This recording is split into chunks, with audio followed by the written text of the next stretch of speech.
આ સમાચારના પ્રાયોજક છે આશીર્વાદ joint replacement centre Deesa, doctor Mehul mode.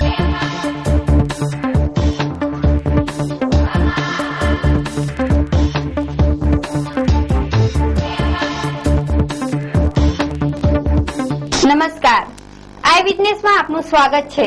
હું છું ગૌરી પરમાર। સૌપ્રથમ જોઈએ આજના મુખ્ય સમાચાર। ડીસા સ્પોર્ટ્સ ક્લબ ત્રિદિવસીય ગરબા મહોત્સવ સમાપન પ્રસંગે મંત્રી શ્રી લીલાધરભાઈ વાઘેલાએ ધારાસભ્ય ગ્રાન્ટમાંથી 3 લાખ આપવાની કરી જાહેરાત। પાલનપુર સિવિલ ખાતે હજ યાત્રિકોને રસી આપવાનો કેમ્પ યોજાયો અને દિવાળી વેકેશન માટે રેલવે તંત્ર સજ્જ, અનેકવિધ સુવિધાઓની જાહેરાત। હવે જોઈએ સમાચાર વિસ્તારથી।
ડીસા સ્પોર્ટ્સ ક્લબ અને સ્ત્રી સમાજ સંચાલિત ત્રિદિવસીય ગરબાનું ગઈકાલે એક દબદબા ભર્યા કાર્યક્રમમાં સમાપન થયું હતું। 3 દિવસ સુધી સ્પોર્ટ્સ ક્લબ ખાતે હાઈ પ્રોફાઇલ ગરબા ભારે રમઝટ જમાવતા શહેરના આ ગરબા પ્રથમ નંબરે રહ્યા હતા। આ ગરબા મહોત્સવમાં ઉદ્યોગપતિઓ, ડોક્ટરો, વકીલો, વેપારીઓ અને લબ્ધ પ્રતિષ્ઠિત નાગરિકો ડીજે સાઉન્ડના કર્ણપ્રિય સંગીતની તાલે ઝૂમતા દેખાયા હતા। આ ગરબામાં ટ્રેડિશનલ ડ્રેસ છવાયો હતો અને ખેલૈયાઓ મન મૂકી 3 દિવસ વિવિધ પોશાકો પરિધાન કરી ઝૂમી ઉઠ્યા હતા। આ ગરબાનો છે અલૌકિક અને દર્શનીય નજારો। હાલો મારી શૈયર ગણેશ વધાવવા જઈએ અને સનેડો તેમજ અમે કાકા બાપાના પોયરો રિમિક્સ ગુજરાતી ગરબા ગાય પ્રસિદ્ધ સિંગર હિતેશ ગેહલોત અને તેમની ટીમ આ ગરબામાં ભારે રંગ રાખ્યો હતો। આ ગરબાના સમાપન પ્રસંગે રાજ્યના શ્રમ અને રોજગાર મંત્રી શ્રી લીલાધરભાઈ વાઘેલા, શહેર ભાજપ પ્રમુખ શશિકાંતભાઈ પંડ્યા, ખ્યાતનામ ધારાશાસ્ત્રી અશોકભાઈ જોશી, નગરપાલિકા ઉપપ્રમુખ નીતાબેન જોશી, મગનલાલ માળી, વર્ષાબેન, સંજયભાઈ માળી સહિતના આગેવાનો હાજર રહ્યા હતા। જેમાં મંત્રી લીલાધરભાઈ વાઘેલાએ સ્પોર્ટ્સ ક્લબના કાર્યોથી પ્રભાવિત થઈ ક્લબને ધારાસભ્ય ગ્રાન્ટમાંથી ₹3 લાખ આપવાની જાહેરાત કરી હતી। સ્પોર્ટ્સ ક્લબ ડીસા અને સ્ત્રી સમાજ વતી આ તમામ મહાનુભાવોનું પુષ્પગુચ્છ અને શાલ ઓઢાડી વિશિષ્ટ સન્માન કરાયું હતું। સ્પોર્ટ્સ ક્લબ દ્વારા નજીવી પ્રશિક્ષણ ફી લઈ table tennis, badminton, skating, cricket, football, volleyball જેવી રમતો શીખવાડવામાં આવે છે, જેમાં અનેક બાળકો ભાગ લઈ રહ્યા છે। શહેરમાં આ એકમાત્ર સંસ્થા કે જેના કાર્યકારી સ્થાપક માધવાણી સાહેબ હતા। તેઓના કાર્યો દિનેશભાઈ અગ્રવાલ, હરેશભાઈ રાવલ, મનોજભાઈ પટેલ અને તેમની ટીમના અનેક ટ્રસ્ટીઓ ખૂબ જ ખંત અને પ્રમાણિકતાથી આગળ વધારતા ડીસામાં છેલ્લા 3 વર્ષથી ગરબા મહોત્સવ અને અનેકવિધ સામાજિક કાર્યો તેઓ દ્વારા હાથ ધરાયા છે।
એક દિવસ ઘટ્યો છે ત્યારે નોંધતું આવ્યું છે આજ રોજ આઠમના દિવસે માં આદ્ય શક્તિનો આરાધનાનો 8મો દિવસ ઠેર ઠેર પલ્લીઓ ભરાય છે ત્યારે વિથોદરમાં આગ માતાને મંદિરે નોરતાની આઠમના દિવસે હોમ હવનનો કાર્યક્રમ યોજાયો હતો। આજુબાજુના 100 ગામના ભાવિક ભક્તોમાં આગ માતાના દર્શનાર્થે ઉમટ્યા હતા અને મેળા જેવો માહોલ જામ્યો હતો। દૂર દૂરથી શ્રદ્ધાળુઓ આ હોમ હવનનો ભાત તથા ભોજન પ્રસાદીનો લાભ લેવા પધાર્યા હતા। મહંત શ્રી નારાયણપુરી ગુરુ શ્રી જગતપુરી મહારાજ તથા સરપંચ શ્રી અમૃતભાઈ દેસાઈ તથા ગામના આગેવાનો ભેગા મળી ભક્તિભર્યા માહોલમાં સંપન્ન કર્યો હતો। પાલનપુરના હેલો પાર્ટી પ્લોટ તથા વૃંદાવન પાર્ટી પ્લોટ ખાતે તબીબો, વેપારીઓ તથા અધિકારીઓના પરિવારજનો વૈભવી વેશભૂષા પરિધાન કરીને અવનવા ગરબાના સ્ટેપ્સ લઈને ગરબે ઘૂમતા હતા। નાના ભૂલકાથી લઈને મોટાઓ પણ આ ગરબે ઘૂમી રહ્યા હતા। વેશભૂષા અને અવનવા આકર્ષણને જોવા લોકોની પણ ભારે ભીડ હતી।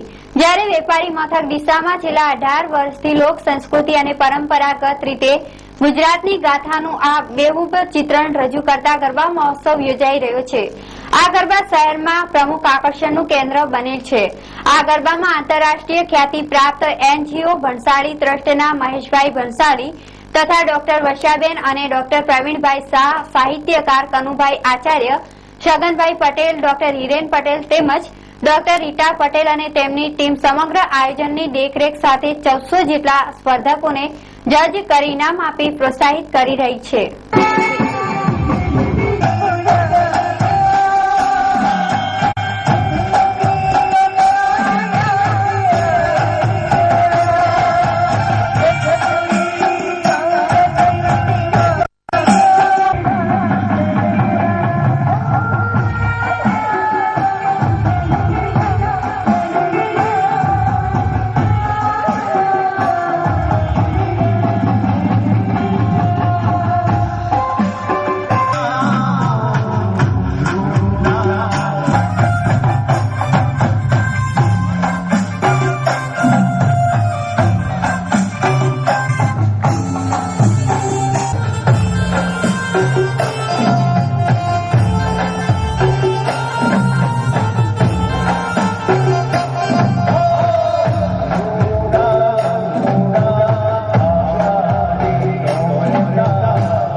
Demonstrate, it was like Vidyamandir Sakul Demonstrate.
હવે સમય છે એક વિરામનો, તો જોતા રહો આઈ વિટનેસ.